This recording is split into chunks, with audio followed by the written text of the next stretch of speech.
Hey, welcome to the Happy Rant podcast. I am Ted Cluck, joined as always in studio by my good friends, my partners in radio, Barnabas Piper and Ronald J. Martin.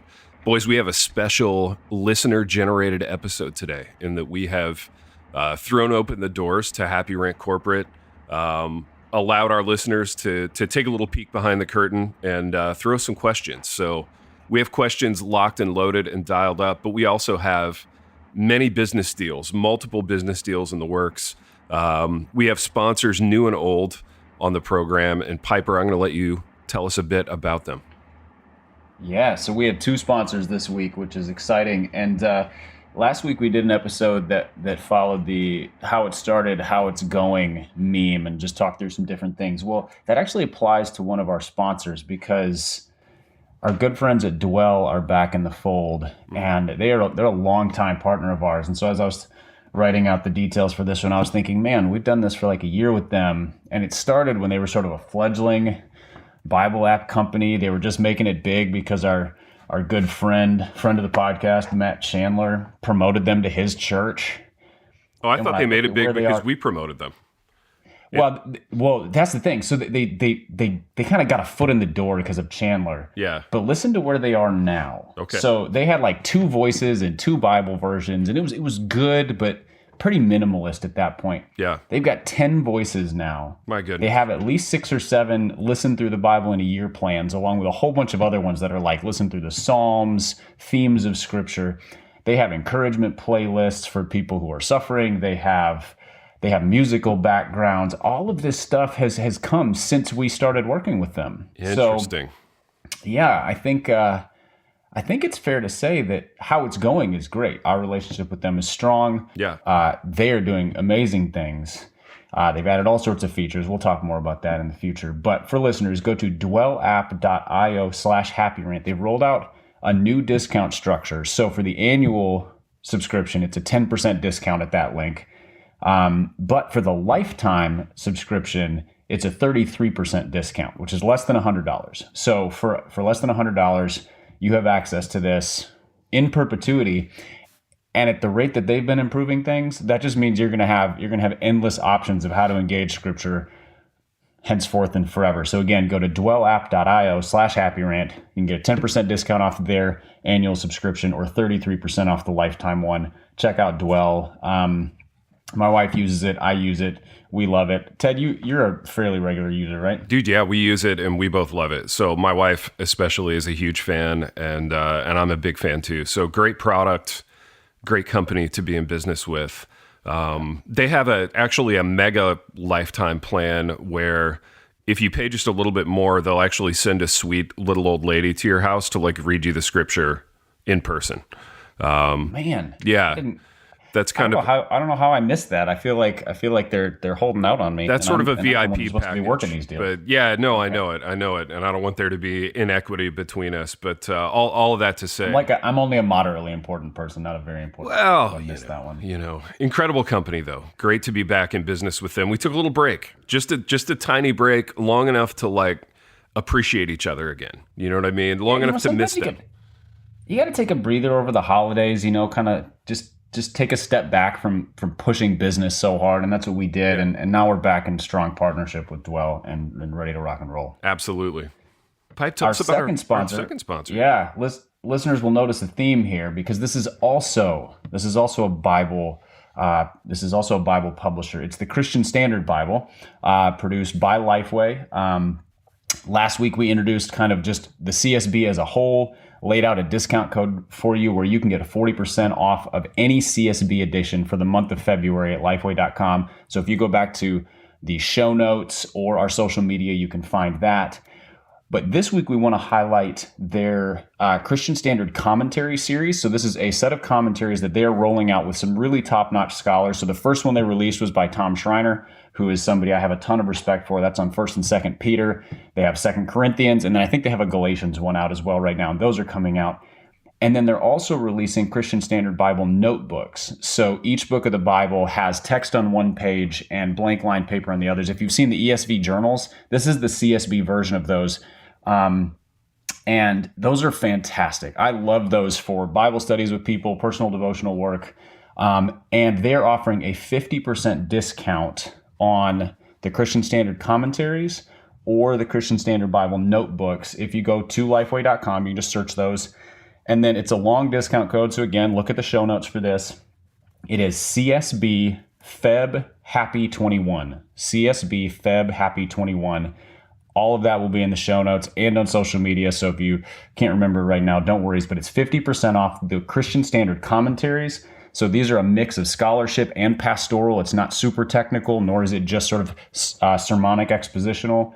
And then those scripture notebooks. So again, go to lifeway.com, use code CSB Feb Happy 21 to get 50% off of those, or last week's code to get 40% off of any Bible edition. They're gonna keep rolling these in the next few weeks. So keep listening for additional discounts. Search this on Lifeway or go to csbible.com to just check out the whole translation. I use it pretty regularly. Right now I'm using their Spurgeon Study Bible for my devotional times. Find it super beneficial. I love it. Awesome. Piper, extraordinary promo work by you. We asked you to kind of do double duty on those, and you crushed it as usual. Boys, I want to talk about a third company. And for me, growing up, this company was like, seriously, no exag, probably second only to Nike in terms of like the pedestal that I put them on in our house. And the company is Little Debby. And we have a Little Debby story to share. In that, we mentioned one of their products on the air a couple of episodes ago. And as a result, for all three of us, a huge case of Little Debby snack cakes, oatmeal cream pies to be specific, arrived on our doorsteps. And I tell you, and it's probably the stories are different for all three of us, but it was one of those moments where like I really did feel famous and important. You know what I mean? Like I say something on the show or you do, Pipe, and then product appears on my doorstep. And not only product, but product from a company that I held in such high esteem. Like when you grew up in the 80s with a mom who didn't bake, Little Debby was like, in a sense, stood in for your mom in that regard. And those products were all over my house in the 80s. Surrogate cookie baker. Absolutely. And what a joy. And we got a nice note. So the guy, it was personalized. That was the most amazing part. Like it'd be one thing if this showed up and it was just like a little printed out gift tag that was like for the Happy Rant host, but it was personalized note from Kenny Hammondtree. Dude, shout out Kenny. Is a listener. And just, went above and beyond. And apparently he's a Little Debby brand manager, which has now jumped to the top of potential alternate careers for me if this man of cloth thing doesn't work out. Most definitely. And the fact that we know somebody in the Little Debby empire with that kind of influence, I feel like it's only a matter of time before we lock down a sponsorship with that company. I feel like those talks are probably already taking place. And I've never known a bad Kenny. I think we've talked about this in the program before. Yeah, but anybody who goes by Kenny is just a solid dude. And, again, it's proving itself to be true. So, Kenny. Do you think Little Debby needs our help? In the rise of like sugar is the devil. Oh, yeah. Gluten is the devil. The devil's spawn. Right. And dairy kills everybody. The hipsterization of food.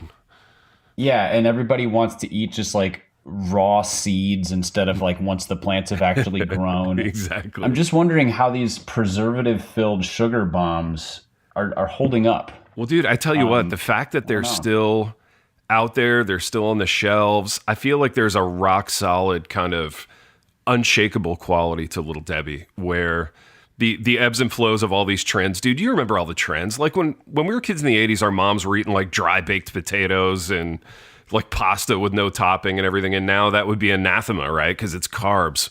But Little Debby has been there through all the trends, man. The trends come and they go. They're all the same. But Little Debby is the one constant. But I think they do need our help, Pipe, to answer your question. And we are standing by as a company to partner with them, to form an alliance, to provide our help. So I will be waiting for that phone call, Pipe, this week. But far be it from me to keep Ronald waiting. He's waited a whole 9.5 minutes with no talking.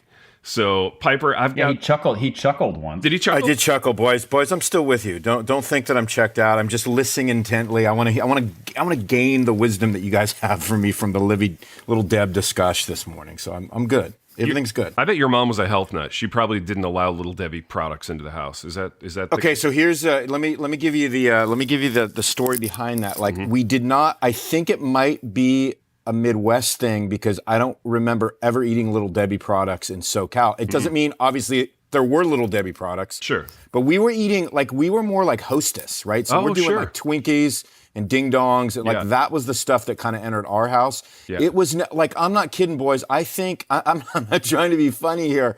I think that's the first Little Debbie oatmeal cream pie I've ever had, man. Fascinating, baby. That's fascinating. Yeah, I'm not kidding. Because when I opened them, I was like thinking they were going to be these jumbo-sized oatmeal cream cookies, and they're not. They're like twice the size of an Oreo. Yeah, dude, they're slender. They're streamlined. They do have the jumbo ones. You can find those, and they're the same deliciousness, just twice as big. But I will say this, boys, and I agree with you, Pipe. So obviously, when I got that box of 497 boxes of OCPs, I obviously had to open one because I was in the office at church, and me and one of my staff guys, we opened one, and I said, dude, I think this is the first time for me. Man, and I put that thing in my mouth, and it was like a small taste of heaven. That thing, it's legit. Absolutely, that thing was real. Legit. It is legit. I mean, I was looking around going, man, how many of these boxes can I eat right now? And where is the coffee? I mean, it was all there for me. Absolutely, dude. And then I posted it, right? And there was like a debate from some people, some members from my church were debating. They were talking about like other LD products, like comparing which one was the best. Yeah. Like the jelly roll, which like totally piqued my interest now. That's incorrect. Dude, I'm a big Swiss cake roll guy. I feel like that's a strong product from them. I think that's what I'm talking about, right? The Swiss cake, the roll, the raspberry. No, the Swiss cake roll just has the white cream. Yeah, it's a chocolate cake with like a little bit of an icing on it and a white cream, and it's delicious. You know what, man? I gotta say this, man. Midwesterners love their cream, and I'm not really a cream guy. It's weird to me. You know, I can take just a dab of it in my Twinkie. Yeah. But like you guys just want it to be like all cream and like just like a morsel of cake. That's the thing about the Swiss cake roll. So it's like it's rolled up like it's literally like a spiral. So the cream is super thin, and then it's coated on the outside with like a chocolate. Like a kind of a crunchy chocolate frosting. Maybe you would love so this. So it's mostly really chocolate heavily. Cake with just a touch of cream. I think it's right up your alley. Because the OCPs they're not very creamy, which is why I liked it. It was mainly the cookie, which is what I'm more about, right? So there it is. Yeah, I feel like the cream is just a binding agent in that one, but yeah, it does a really good job. Boys, last thing on Little Debbie, and then I swear we're going to get to these listener questions. Little Deb, man. Little Deb. Dude, what if Little Deb partnered with us to like develop a new product? Similar to how, my goodness. So yeah, similar to how Nike brought on Jordan in the early '80s, and they developed a shoe. It'd be real similar too, and they did well. They did well so, as the story goes. But I wonder if we could develop Happy Pies. Yeah, a product for Little Debbie, an exclusive to the show kind of thing. So maybe Kenny, if you're listening, reach out. Let's do business. Yeah, Kenny, what would it take for us to have like the Happy Cake? Kenny, let's get rich together. I mean, not all about money, but kind of, What would the Happy Cake be? Like, I think we might get into a dispute because Ronnie wants more like fruit and stuff, and I'm kind of anti-fruit. I really like that, but in terms of baked goods, generally I lean more like the cream, chocolate, etc. way. Yeah. I don't really care. I mean, I'll take whatever they want to do. I mean, I'm a little more fruity. Yeah, but chocolate's not really my thing. Yeah, because I'm a man. Take that out of context. But yeah. And I like how we just bring it back to fifth grade every chance we get, boys. But yeah. So I'm willing to just roll with however I'm willing to jelly roll with Kenny however he wants to jelly roll. Dude, I can't wait. These creative sessions are going to be amazing. Dude, Happy Cakes, that's a thing. Happy Cakes is a real thing. That's too good a name to let go to waste. And it fits in with the LD branding too. Happy Cake. Really does. It's almost like, how do they not have Happy Cakes? That's a moneymaker. To be fair, that sounds like a product that like a huckster in an Andy Griffith episode would have come up with. But that is the origin of I'm Little comfortable Deb. being that huckster. Okay, fair. I just want to make sure we're all on the same page here. For sure. Happy Cakes, I mean, it literally, like, that becomes like a cult phenom, right? Yeah, they're for kids. huge. Kids talk about growing up eating Happy Cakes. And Pipe, here's the thing, man. There's room to have like the fruit version, the chocolate version. It doesn't have to be one thing. Yeah. Yeah. Happy cakes could be a whole line. They probably need to do some market testing. So they roll out one that's like a strawberry chocolate whatever, and then another one that's more cream based, and they just kind of see how the market bears it out and which one would be most successful. Boys, I can't even imagine. Like my excitement and enthusiasm for this show would reach like just untethered heights if we had Happy Cakes as part of our branding. I wouldn't even know what to do with myself. I would literally feel like there's nothing more for me to do now. There's literally nothing else to accomplish. And you would be right. Life. Yeah. And I would be 100% correct. Yeah. Absolutely. For sure. Happy Cakes was the moment in which all the dreams came true in one dream. It's about time. It's about time, Big T. Big T, just give everybody a little flavor, just literally, vamp for 30 seconds on this one. Tell them how much Happy Cakes would be a realization of a version of a dream that we used to talk about ad nauseum in Fort Wayne 10 years ago. Well, dude, those trips, for you and I were just creative brainstorming sessions in which, by and large, we would dream about getting rich off of ridiculous things that would never come to fruition. Not that that's where this discussion is. I see this not in the slightest. I see this as something completely different, completely attainable. But yeah, baby, I think there was this desire for you and me, and I don't want to put words in your mouth, but a desire to put Happy Cakes in my mouth. Yeah, absolutely. A desire to kind of leave our mark on the world. You know what I mean? A desire to create a product that would bring joy, that would make people happy. Your sugar and grease stain on the world in this case. And to be fair, would bring some esteem and some, some lasting kind of fame to you and me. Significance, right. You take our empty lives and you strip everything away, and what do you have at the end, right? You have some Happy Cakes, and people are happy as a result. And maybe after all the Happy Cakes. After you take away all the Happy Cakes. And we're just a couple of snack moguls, which is what we've really wanted to be this whole time. Can we talk serious? I want to talk seriously for 1 second before we get to the topics, man. Sure. We can assume, Kenny, you're listening. So we have your ear right now. Is there a realistic possibility with his position, which we're not really sure with how high up he is on the Little Deb chain? Yeah. Like, is it possible for him to for this to literally become like a legitimate proposal? Yeah. No, I know. I want this to be a thing, and I want it to be a serious thing. And truly, Kenny, reach out. You know how to get a hold of the program. We're ready to do some product development. This would be great. And honestly, I think this kind of thing is sort of next level sponsorship, kind of the future of podcasting. I think so. And I think we need to be on the cutting edge of this, and I'm ready to do a deal with them. So, yeah. And I'm ready to do a deal with Nike for shoes. That's been out there for a long time. Nothing's happened. I don't want to say I've gotten glum about that, but maybe a little bit. So, that's out there too. I'm more of an Adidas guy. I would take Adidas. I would take Adidas too. Don't hear me saying I would close the door on Adidas. I wouldn't.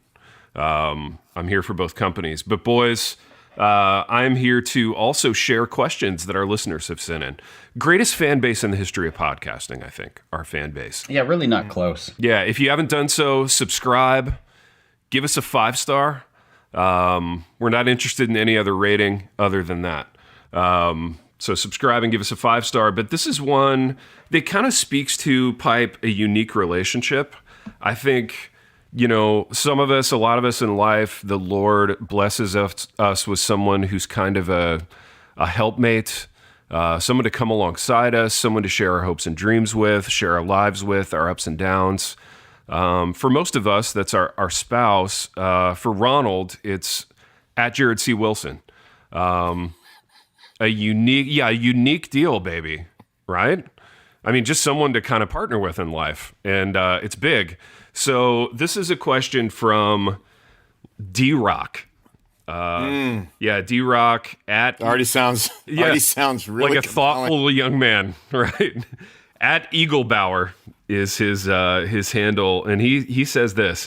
Of course it is. Yeah, because Jared C. appears to be a big sports fan, does he ask Ronnie to leave when it's almost time for a big game?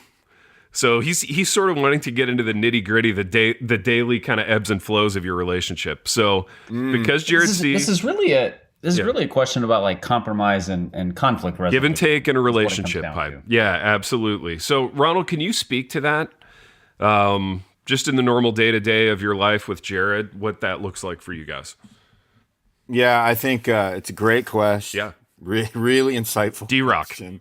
Thoughtful D-Rock. guy. So hey, D-Rock, you got to understand something about me and Jared C. is that we let each other kind of run in our own lanes. So I'm not going on and on about the things that he doesn't care about and has no clue about, and he's respecting the things that I don't care about and have no clue about. So when it comes to sports in particular, I don't know that we've ever had one conversation about Tom Brady, that's his boy, you know. Interesting. And so yeah, it's never come up. It's literally never come up. And by the way, Jared C., I will say this, man. Jared C. is maybe one of the most like private people that I've ever known in my life. Because you're on the private guy spectrum too, so you guys probably do well in that regard.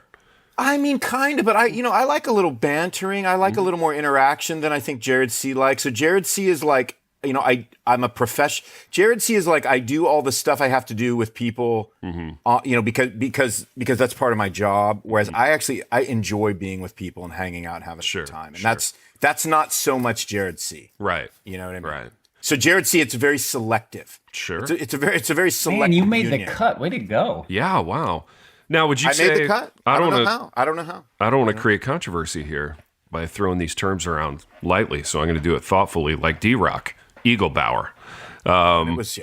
Would you say that you guys are kind of egalitarian then in your approach to the relationship? Whoa, Big T. Yeah. I thought, isn't that on the list of words we I did it. I went use there on the program? Yeah, I would say we're very much, obviously not in our theology, but in our friendship, we're very much the E word. Sure. Well, how does male headship work in this relationship? Yeah, so I mean, as egalitarians, we don't believe in male headship, in this relationship, right? There is no such thing as male headship, right? Would you consider yourself male feminists? I'm just trying to figure out how this all works together. You're getting to some real like interesting territory here with Ron. I think male feminists. I think that about sums it up. I think me and Jared C. we are the male feminists of the podcasting world. Well, you guys in the liturgists, you're neck and neck on that one. Careful. Yeah, we are the. I think Jared still works at an institution with a particular diminutive someone who would be very offended at this conversation. So we should maybe move on. That's true. We are the male headship. We are the male headship podcast over the liturgists. Let me just put it that way. Oh, wow. Okay. Boy, The Art of Pastoring is the male headship pod over the liturgists. Pipe, this is like an East Coast, West Coast rap battle at this point. Oh, it's big. Yeah, it's huge. It's big, except that the people on the other side will just bury themselves in their feelings and write a 9-track EP about it or something. That's right. It will be as nonviolent as it can be. Well, Piper, I've got another question dialed up here.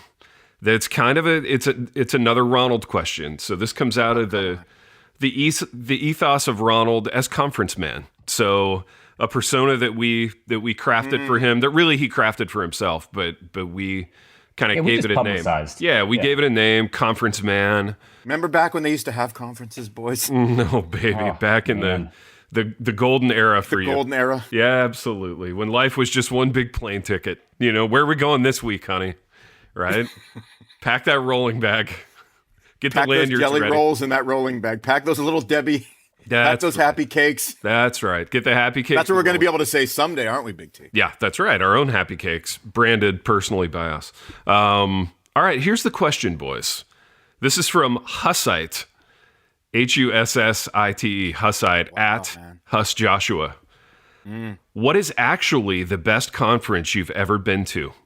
One that you've truly enjoyed in its entirety, and we'll let everybody speak to this one. What is actually the best conference you've ever been to? One that you truly enjoyed in its entirety. Piper, I'm going to let you go first. It's been a little. Yeah, I'm not good on my feet with those ones. I need a minute to think. Yeah, you've been to a lot of them. I'm trying to think if I've ever actually attended a conference. That you liked. No, because you would always go as an emissary of your company. Yes. Yeah. The only conferences I can remember going to have either been as a representative of a company or on a couple occasions as a speaker. And so, and those are closer to attending because I wasn't, as we've discussed often, I was never the plenary guy. So if you're like a breakout speaker or something, you're not a big deal. Yeah. And so those, you kind of attend those. Sure. But I've never paid to attend a conference. I have never shelled out a dime to attend any conference, but I've been at, I don't know, dozens, many dozens. Dude, that's incredible. Yeah. So I think I have a pretty slanted perspective on this because it was like, I get to judge like the exhibit hall and the, how does the conference organizers work with the businesses involved and those kinds of things, which is, I guess it's relevant, but it doesn't really affect a pastor who's attending for his own personal benefit. Yeah. I like it, Pipe. So for me, I could give you a breakdown on which ones treat the exhibitors the best, but that's not, I don't think that really interests most people. Well, I don't know. Maybe that's what Hussite was getting at. But for me, my story is similar to yours, Pipe, in that as an adult, I don't know that I've paid to really go to a conference. I've spoken at some. For me, my favorite conference experience, and this is one I would go to like as a teenager, I would go to it with my dad almost every year. It was the AFCA Coach of the Year football conference. And it was a coaches conference where like all these coaches from, big college football programs, small programs, they would come and they would speak on some aspect of coaching. So maybe it would be like zone blitz schemes or like the cover 2 defense or, just you name it. And Ronnie, can you give us 30 seconds on zone blitz schemes real quick? I don't think I have a choice. Carry on, boys. Dude, but no, it's a great memory because my dad and I, we would get up super early in the morning and we would always ride to the conference with this guy in our town named Chuck, who was like Chuck was like the Al Davis of Pee Wee football in our town. In the through all kinds of illegal and probably shady means, he would get all the best players on his team. And I don't know how it started, but Chuck started inviting us to this football conference every year, and we would carpool up there. And you get a great book at the end of the conference with all the all the content and all the schemes and stuff in it. And I still have those books on my shelf here at the library. That was a great conference memory because it involved my pops and football. So what could be better than that? Now, baby, you are real. That sounds way better than a pastor's conference. I'll be honest, dude. It really was. It was really fun. You could ask questions of these like big time, like famous coach guys. They were super down to earth. It was a great time. Now, baby, for you, you're almost a professional conference attendee at this point. That's kind of your occupation. So there's a lot of different ways we could go for this. I mean, you're a pastor in title only at this point. Appreciate that. Thank you. Yeah, sure. Information. Yeah, absolutely. That's sweet, Big T. Yeah. Any other kindnesses you have for me, I'll take them this morning, man. That's beautiful. Well, you bet. I mean, in addition to happy cakes, which is going to be the kindness that. Well, that's actually what's keeping me going right now. That's what's sure. Yeah. You're going to be a snack tycoon / pastor here in a matter of weeks. But, baby, what's your best conf of all time? Oh, dude.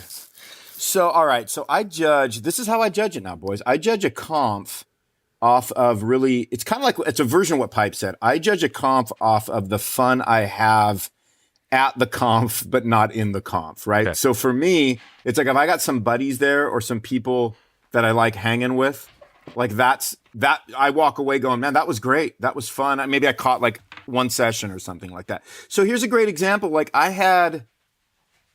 this was Pipe, what was this, 3 years ago, TGC conference, and me and Pipe kind of hung out quite a bit, and that was just super fun for me.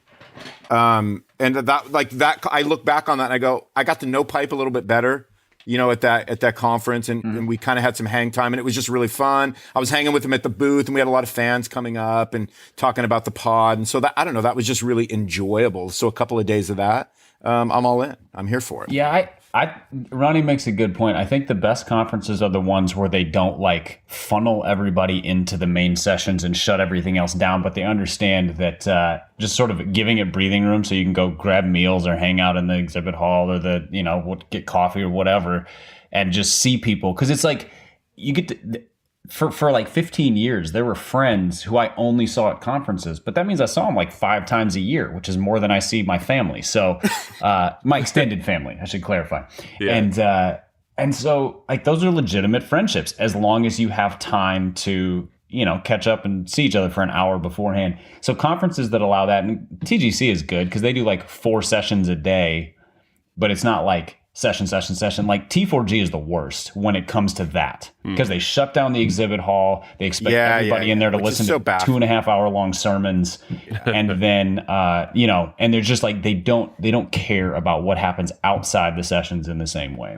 Well, I'll tell you what. So here was one that I can say that I just thought was a really cool idea and I kind of dug it. And it happened, this one happened like 8 years ago. It was in Michigan in the beginning of December, and it was called the Solas Conference, and it was put on by Noel Heikkinen, if that's how you pronounce his name, and Katie Wise. So they did a conference in like that was put on by Noel Heikkinen in the same way that like the books that Katie Y and I wrote together were written by me. Let's not bury the lead here, baby. This is Katie Y's like fame moment. Starting to pop. Well, okay, yeah, I know, but like Noel, the problem is that Katie Y, as we know, around that time had a church of about 450 people, whereas our boy Neil, had a church of like 5,000 people. So there was a little bit of equity in terms of like, well, that's true. How they could play this thing out. Sure, but that was it was kind of like this. So it was like a big conference in the sense that they had like the big bookstore and they had all the fun stuff, but there weren't like 1 million people there. So it operated kind of next level conf, but it was still kind of smaller and more fun. And we were up there with some friends and it was just a good time. I mean, a weird time to throw a conf, there was like 9 feet of snow. Boy, like Lansing in January, beautiful. No, December, right? Oh, right? December, like even Christmas. Better. Yeah. And maybe it's because there was some Christmas in the air too, which kind of gave it that feel, but it was great. It was cool. Great, baby. There was one conference that I went to and I did like a small breakout session, but I got to attend the rest and didn't have any official responsibilities, called the Canvas Conference, so they did it in Portland for a few years. It was put on by primarily, it was like Western Seminary and Humble Beast Records. That's right. And that was great because all of their speakers, it was all kind of built around theology and creativity, theology and the arts. And so it wasn't just like a bunch of stuffy white preachers. There was a bunch of artists, a bunch of, there were professors, but kind of looking at very specific aspects of it. And they broke out the sessions into like 9-minute talks, 17-minute talks, full length things. So kind of, there's a whole bunch of variety to it. And it was a lot more enjoyable than just sort of your typical kind of church leader flow, 40-minute sermon, go get a break, 2-hour breakout, go get, coffee, whatever. And it was in Portland, which is a really awesome city. So it was fun. But Pipe, that brings up a good point because I went to, I forget what this was. It may have been like one of those pre-confs kind of a thing. But I went to one and it was only 2 hours long. They had like 8 speakers, but everybody did like a 10-minute TED talk. And I always thought that was really cool because like it really kept your interest. You know what I mean? Like everybody had a timer. They could only get across like one point. And I thought, dude, that's the way to do it. That was really cool. And so if somebody's a really lousy speaker, like their time limit. They're not going to drag this out for another 40 minutes. They've only got, it's not even a thing. Yeah. Yeah, they got 8 more minutes. So you just sit there for 8 minutes and then they're off. And so I did one of the talks that was like 17 minutes. And the way that they had it lined up, like you had to land it at 17 minutes. If you went a minute over, like it snowballs for the rest of the day kind of thing. And so it was probably the hardest talk I've ever had to get ready for because there is no wiggle room. And so you got to tighten it up and make sure you land it. And it was a lot of fun, but it was way more engaging than the kind of bloated sermon conference. I dig it, man. I think there should be a conference called Bloated Sermon. Maybe that's the conf we finally do. I think that'd be Bloated terrific. Sermon Conference. That'd be terrific. The BSC, Bloated Sermon. Boys, listening to you guys talk about the nitty gritty of conferences is like that. That's like Ron listening to me talk about zone blitz schemes. But it's this is great because I love that I get excited about both of them. I know, dude. Both worlds. That's why you're the perfect glue guy on this podcast. You've got, the glue guy. Yeah, you You've got interest in both areas. Now, boys, I'm going to throw something at you on this next one that's going to be a bit controversial. Something that you're both going to be passionate about, I think. This is from a gentleman named Joe Byler. And I know Joe. One of my best friends. Great, baby. His handle is at... Now I'm really scared. Yeah. Well, you did not say Joe Biden, correct? Byler. Also one of Ronnie's best friends. Oh, snap. Things just got real. Things just finally got real on the pod. This guy's you're the woke one. That's true. This one's at Joe_Byler, so real simple. Okay. And he forwarded us or screenshotted, I don't know what the proper vernacular is, from an organization called PETA, People for the Ethical Treatment of Animals. And this is their tweet. This is PETA. They say words can create a more inclusive world or perpetuate oppression. Calling someone an animal as an insult reinforces the myth that humans are superior to other animals and justified in violating them. Stand up for justice by rejecting supremacist language. And then they give some examples. So in case you guys were looking for another cause, another kind of activism thing, this is going to be a good space, I think, for you to be in. So here are some examples of using animals as insults and how it perpetuates what PETA is calling speciesism. So I don't know if you've spent a lot of time kind of working through the issues of speciesism. I know I have. There were some dark moments there in 2020 where I just really grappled through a lot of this stuff. To even think about some of our pre-show prep, we've gone ad nauseum and ad infinitum about speciesism. We have. That comes up so much. Hey guys, we got to stop talking about this. We got to get to the pod. That happens all. Well, I know it, and we've kind of gone at each other, but it's been iron sharpening iron. I think species. I was a little offended that you guys turned down my invitation to picket at Petco, but exactly. I've gotten Piper, I'm rethinking it that. Still I'm not stings a little bit. Yeah. I'm rethinking. That was just scheduling, Pipe. Don't be offended. Oh, okay. So, guys, you need to get your priorities straight. I know. I agree. Here are some examples of using animals as insults and how it perpetuates speciesism.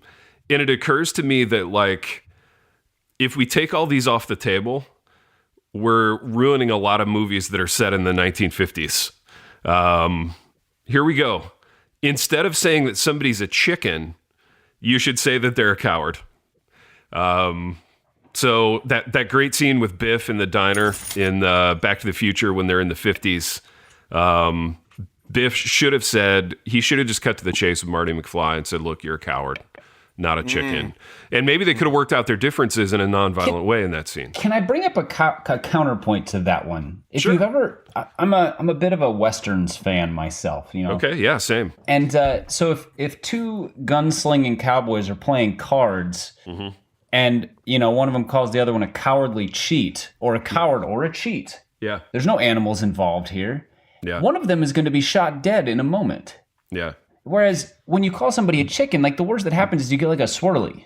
Yeah. So I feel like the violent outflow of coward might be a little worse than chicken. No offense to the chickens who are listening. Yeah, well, that's it. I think the chicken community, there must have been some pushback on this, which is why we're where we are, right? And dialogue is the first step, boys. So I'm glad we're doing this. So, okay. That's a fair point. I really ought to be more open-minded. My apologies. Think of the chickens. Is that so hard? Are we that narrow-minded that we can't think of these animals on a moment-by-moment basis?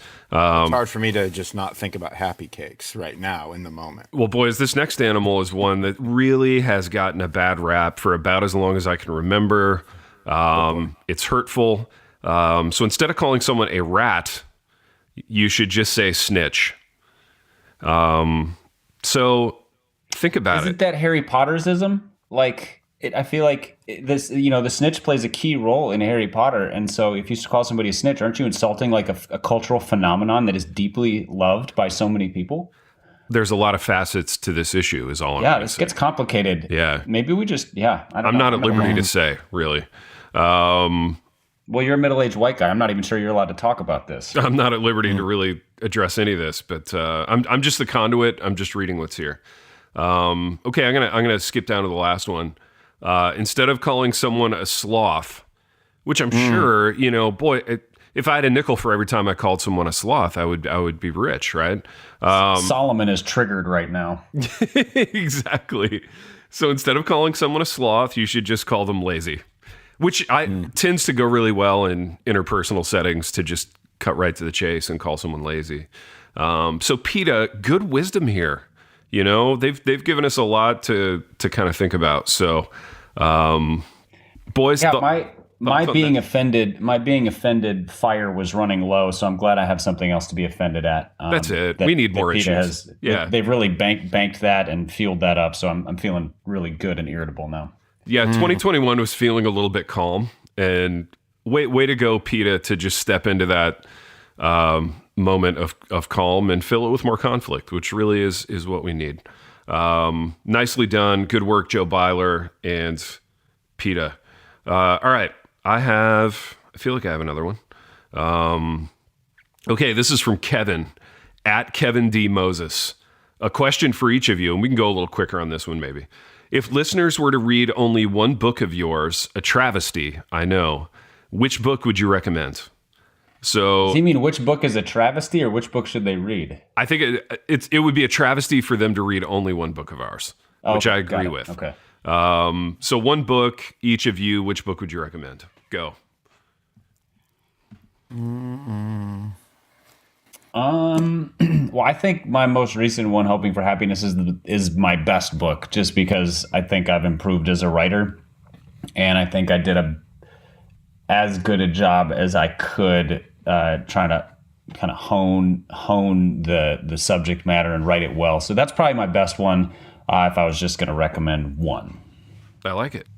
Ronald? I'm gonna go. I appreciate Pipe. I'm gonna go. I kind of like when you go to that artist who has 20 albums out. I like finding the one that just tanked. It did really poorly, because I'm fascinated by that. So obviously you could pick any of my books for that, but the one specifically that I'm going to recommend is, of course, the Bridezilla of Christ. Bridezilla, great title, great cover. Kind of tanked, but maybe there's a long tail on this thing, baby. Maybe you know what? I bet when we launch Happy Cakes, we can get creative. With some Bridezilla promotion and see some new sales on that one. I should tell you this real quick, T. I have a dude that's part of our network. Mm-hmm. You guys, I know you know who he is, Pipe, but he literally, I don't think there's a moment that goes by. I see him probably 3 times a year at like events. Yeah. And literally he brings up that book every time. And he always goes like this. Yeah, he always goes like this. He goes, dude, he goes, I thought Stop Your Complaining was like really good. He goes, I've done Bible studies with that book and all that. I'm like, oh, thanks, man. He goes, why did you write that other one? The Bridezilla thing.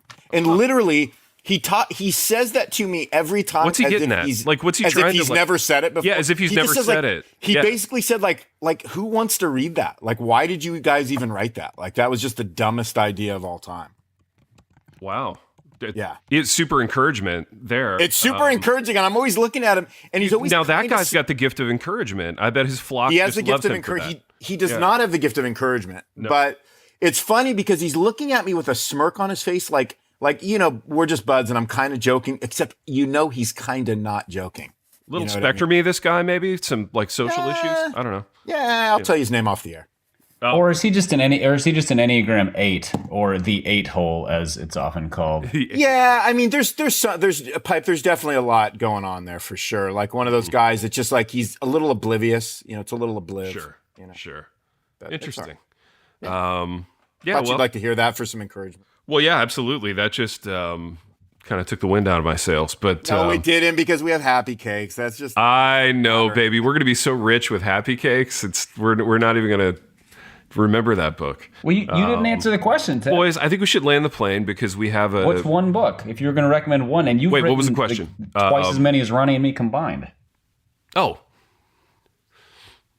Besides Household Gods, what's the one book you'd recommend everybody, Big T? Baby, why did you bring up Household Gods? That's funny. Because I wrote the foreword on it, and I actually like that book. I like it too. Yeah, I like that book a lot. That was a fun one. That was one that I did with my lady, which is a big phenomenon now. Everybody's writing a book with their lady, but we were early to that, And in true my career fashion, we did the thing like 5 years before it became popular and saleable. But you know what? While we're on Household Gods, I'm just going to say that was my favorite one because I got to do it with KK. It was a lot of fun to work with her. I think it's a good book. I think it's timely. It's about the whole issue of family idolatry in the church, which is a real thing.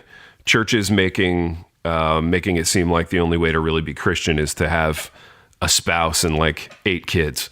So give it a read, Household Gods. I can see why that one struggled a little bit because the biggest demographic for buying Christian books is the moms of families with about 8 kids. So that may have been a little on the nose. Yes. Yeah. Yeah, your boy here can really come up with I can always find a way to not sell a book. Let's be honest. That's my spiritual gift, according to Ronnie's friend as well. Who would want to? I mean, it's just that gives us a lot of encouragement for the book we're currently writing too, Big T. So thanks. Actually, all kidding aside, I think the book we're currently writing is going to be the money. It is turning out really good. We should encourage our listeners. Like it's turning out. Dude, we should. Like it's really fresh. It's really new. It's super fun to write. Like the back and forth has been a blast. I think this book is going to be, it has the chance to really have legs and be really successful. And it's going to be a fun read for people. So I'm excited for when that hits the shelf in 6 years. That'll be really fun. We'll all be grandparents by then, good stuff. No, it won't be 6 years. I'm kidding, of course. Boys, we have done what we always do on this program. In that we've created a snack product. We have honored our listenership and we've answered some of their questions, which are really insightful. We've gotten into speciesism, which I feel like has just been... Oh, gosh. Now, I almost did it again, you guys. I almost said it's been the elephant in the room, would be... See? I would have gone 800-pound gorilla in the room, but, that's like a weight joke and it's speciesism. Goodness. Well, there you go. We would both be wrong, wouldn't we? Yeah, that's right.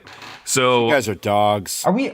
I will. Are we allowed to say see how easy it is, baby? Are we allowed to say like "what up, dog" to anybody, or is that using animal in a positive way, or is that speciesism? Okay, all right. Depends on the person, I think. I mean, Pipe, if you want to say "what up," dog, I'm just trying to think of like where are the boundaries on speciesism? It's fuzzy. Okay, everything's a boundary. I think they're everywhere, and I think that's the point. Everything's a boundary, Just conversations for the birds. See? Wow. Oh, you guys. We're losing all of our PETA listeners. They're just fleeing like rats off a ship. See? Did it again. Boys, we've done what we always do, which is I think we've made them feel like a fish out of water. Our PETA listeners and create a snack. Kenny, just ignore everything past minute 6 Kenneth, on this pod. Stay with us. Reach out. I'm going to be waiting by my phone. I'm going to leave my phone on all night. I'm going to leave the ringer on in case Kenny wants to call at 2 a.m. to chop it up about happy cakes. But we are here to do that, boys, and we have done what we always do. And until next time. The Happy Rant is brought to you by Resonate Recordings. If you go to resonaterecordings.com, you can see the full range of services they offer. So if you're considering starting a podcast, they are the ones we recommend going with. Again, go to resonaterecordings.com to see their prices, to connect with them and ask any questions, and to see what they can do to help you launch, edit, master, and improve your podcast. Again, go to resonaterecordings.com to see what they can do to help you launch and improve your podcast.